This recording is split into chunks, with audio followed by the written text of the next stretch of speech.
कांदा हे आपल्या देशातील एक अत्यंत महत्त्वाचं पीक. अनेक शेतकऱ्यांचा संसार, प्रपंच, त्यांच्या मुलांची शिक्षण, मुलींची लग्न, सर्व आर्थिक व्यवहार या पिकावर अवलंबून असतात. याच कांद्याच्या पिकाच्या रोजगारावर अनेक मजुरांची घरं चालतात. देश स्वतंत्र झाल्यापासून अनेक सरकारे आली गेली, परंतु एकाही सरकारने कांद्याला हमी भाव दिला नाही. त्यामुळे कांदा उत्पादक शेतकरी हा नेहमीच अडचणीत सापडत आलेला आहे. याच कांदा उत्पादक शेतकऱ्यांच्या प्रश्नावर प्रकाश टाकण्याचा भारतीय कांदा उत्पादक महासंघ फेडरेशन यांनी ऐका हो ऐका या कार्यक्रमाच्या माध्यमातून केलेला हा एक छोटासा प्रयत्न.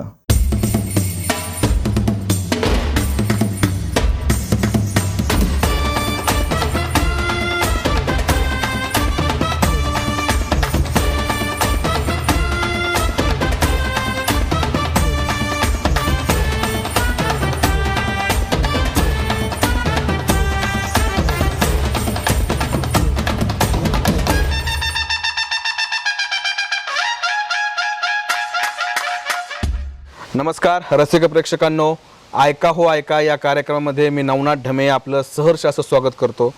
तर आपल्या सर्वांना माहिती की सध्याला आपल्या ऐका हो ऐका या कार्यक्रमामध्ये कांदा उत्पादक शेतकरी, त्यांची व्यथा, त्यांच्या समस्या जाणून घेण्यासाठी आपण वेगवेगळ्या शेतकऱ्यांच्या, कांदा उत्पादक शेतकऱ्यांच्या मुलाखती घेत आहोत.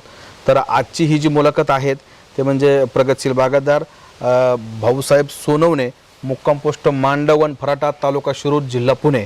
सरजी, तुमचं आमच्या या कार्यक्रमामध्ये सहर्ष स्वागत आहे. नमस्कार. तर आम्ही कांदा उत्पादक शेतकऱ्यांच्या संदर्भातील समस्यासाठी विविध शेतकऱ्यांच्या मुलाखती घेतोय.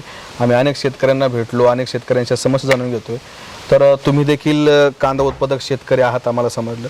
मग काय तुमचा एकंदरीत अनुभव काय आहे? काय हे कांदा पीक जे आहे ते कसं, तुमचा अनुभव काय? पिकाचं, कांद्याचं कसं होतं, हे एक लॉटरीगत कांद्याचं पिकाचं उत्पादन आहे. एखाद्या वर्षी झालं तर चांगलं होतं, एकदम भरपूरच होणार. एखाद्या वर्षी झालं तर उत्पादन खर्च सुद्धा निघत नाही. ही कांद्याची नाही का पूर्ण अवस्था तशाच आहे, म्हणजे जुगार मटक्यासारखं. जुगार मटक्यागतच आहे पूर्ण तशाच. आता गेल्या वर्षी तुमचा किती कांदा होता? गेल्या वर्षी आपला 17 एकर कांदा होता. किती उत्पादन खर्च आला त्याचा 12 ते 13 लाख रुपये खर्च त्याचा. आणि आले किती पैसे? त्याचे 6 लाख रुपयाच्या आसपास आपलं. म्हणजे तुमचा उत्पादन खर्च सुद्धा निघाला. गेल्या वर्षी पूर्ण तोट्यात पीक गेलं. बघा रसिक प्रेक्षकांनो, तुम्ही विविध मुलाखती ऐकताय, त्याच्यामध्ये हाच प्रश्न मानला जातोय की थोडा कांद्याचा भाव वाढला की मोठमोठे लोक लगेच ओरडतात की कांद्याचा भाव वाढला, कांद्याचा भाव वाढला. पण प्रत्येक मुलाखतीमध्ये मला हेच जाणवते सर की प्रत्येक शेतकऱ्याचं हेच दुखणे की आमचा उत्पादन खर्च सुद्धा निघत नाहीये. म्हणजे हे खूप मोठी शोकांतिक आहे. जर तुम्ही 12 लाख रुपये जर उत्पादनासाठी खर्च करताय आणि तुम्हाला जर 6 लाख रुपये मिळत नसतील तर किती अवघड ती गोष्ट आहे. तुम्हाला काय वाटतं की एकंदरीत आता हे जे सगळं जे कांद्याचा भाव नाहीये कांद्याला, तर याला कोण कारणीभूत आहे? काय सरकारची धोरणं कारणीभूत आहेत का? शेतकरी जास्त पीक घेतात म्हणून आवक जास्त होते? काय याच्याबद्दल थोडंसं आमच्या प्रेक्षकांना सांग. शेतकरी हे उत्पादक आहे म्हणल्यानंतर तर तो पीक घेणार. बरोबर. हे शेती पिकवायची म्हणल्यानंतर त्याला उत्पादनातलं आपण नाही का वेगवेगळी पिकं घेतोच ते तसेच. पण काय होतं, ज्यादा प्रमाणात उत्पादन झाल्यानंतर गव्हर्नमेंट ज्यावेळेस नाही का त्या जबाबदारीने नाही का त्याकडे पाहायला पाहिजे ते पाहत नाही.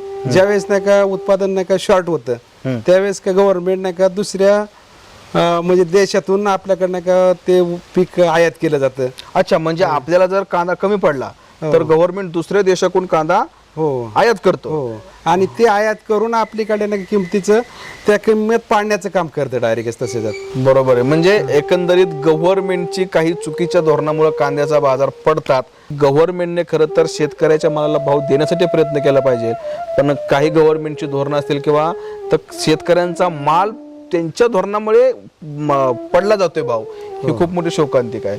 मग तुम्ही काय एकंदरीत काय सांगू इच्छिता गव्हर्नमेंटला की काय केलं पाहिजे? नाही, गव्हर्नमेंटकडे एक स्थिरीकरण निधी असतो. ज्यावेळेस नाही का अतिरिक्त नाही का किंमत होत्यात त्यावेळेस नाही का दुसऱ्या देशातून नाही का तो कांदा आयात करून आपल्या ग्राहकाला तो नाही का योग्य किमतीत, योग्य बाजार त्याला मिळावा.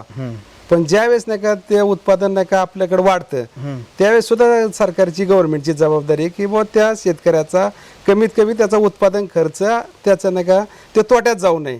पण त्या दृष्टीने त्यावेळेस पाहिलं जात नाही. अच्छा, म्हणजे एकंदरीत तुमचा मुद्दा खूप महत्त्वाचा आहे, तो बरोबर आहे की गव्हर्नमेंट जसं महागाई, सर्वसामान्य लोकांना महागाई वाढू नये यासाठी प्रयत्न करते, आणि जर समजा एखाद्या मालाचा शॉर्ट तुटवडा पडला तर तो दुसऱ्या देशांकडून तो आयात केला जातो आणि तो आपल्या सर्वसामान्य माणसाला पुरवला जातो, पण तो महाग होऊन देत नाही. तसंच जर समजा शेतकऱ्यांचं जर उत्पन्न जास्त झालं तर त्याचा लॉस न होता तो निर्यात करावा आणि शेतकऱ्यांकडेही तसंच लक्ष द्यावं जसं इतरांकडे दिलं जातं, पण आपल्या शोकांत ते गव्हर्नमेंट देत नाहीये. आता गेल्या वर्षी पाठीमागच्या परिस्थिती असं होतं की नाही का आपल्या भागात शेजारचे देश श्रीलंका ह्या आपल्या इकडं नाही का 20 रुपये नाही का रेट होता कांद्याला, आणि तिकडे नाही का 100 रुपयाच्या पुढे रेट होता बघा.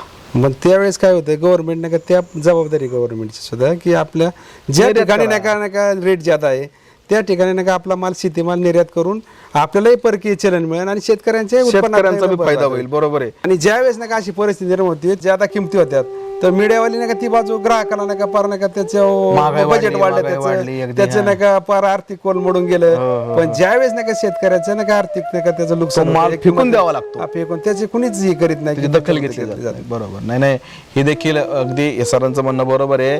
आजची जी मीडिया आहे तो देशाचा, आपल्या अर्थव्यवस्थेचा, आपल्या लोकशाहीचा चौथा खांब मानलं जातं. तर मीडियाची पण ही जबाबदारी आहे की जसा थोडा बाजार वाढल्याच्या नंतर तुम्ही मोठमोठ्या रकाने बातम्या लावता, दिवसभर तुमचं चालू असतं की महागाई वाढली, पण ज्याप्रमाणे ज्यावेळेस शेतकऱ्यांचा मालाला भाव मिळत नाही त्याच्यावर देखील मीडियाने आवाज उठवला पाहिजे, हे सरांचं म्हणणं आहे. तर आजच्या या कार्यक्रमाच्या माध्यमातून आम्ही सरकारला पूर्णपणे विनंती करतो की सरांनी सांगितलं की शेतकऱ्यांचे जो कांद्याचा भाव पडला जातोय त्याला बऱ्यापैकी गव्हर्नमेंटचं धोरणं कारणीभूत आहेत. तर गव्हर्नमेंटने याच्याकडे सिरियसली लक्ष द्यावं आणि सरांनी जे मुद्दे सुचवले त्याचा विचार करून या शेतकऱ्यांना कमीत कमी 20 ते 25 रुपये कांद्याला हमीभाव द्यावा, एवढी आजच्या या कार्यक्रमाच्या माध्यमातून मी सरकारला विनंती करतो. सरजी, तुम्ही आमच्या कार्यक्रमामध्ये आलात, वेळात वेळ काढलं त्याबद्दल तुमचं मनपूर्वक आभार. नमस्ते.